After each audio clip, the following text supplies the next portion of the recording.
আসসালামু আলাইকুম। আশা করি সবাই ভালো আছেন। আলহামদুলিল্লাহ, আল্লাহ তাআলার রহমতে আমি অনেক ভালো আছি।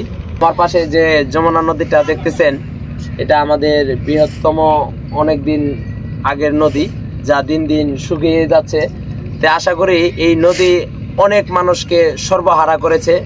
আবার এই নদী এখনকে অনেক মানুষ রিজিকের, আল্লাহ তাআলা এই নদীর মাধ্যমে রিজিকের ব্যবস্থা করে দিচ্ছে।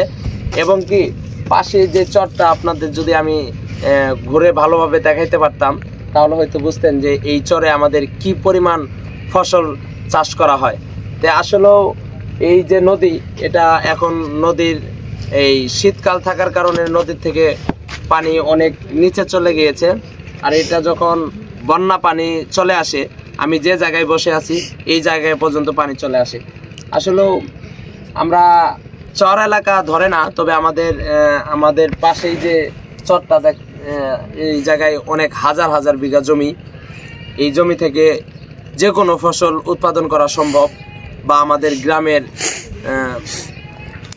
সকলেই এই ফসলের উপরেই নির্ভরশীল।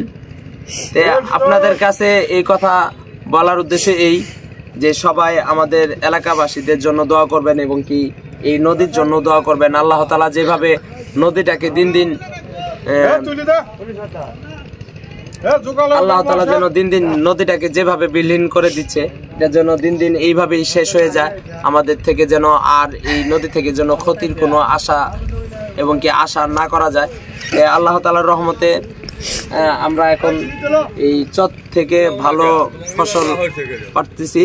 তো ইনশাআল্লাহ সবাই আমাদের জন্য দোয়া করবেন। আমাদের গ্রামের যারা ফসল আবাদ করে, এই ফসল এটা থেকে চর থেকে কিন্তু অনেক কিছু আবাদ করে।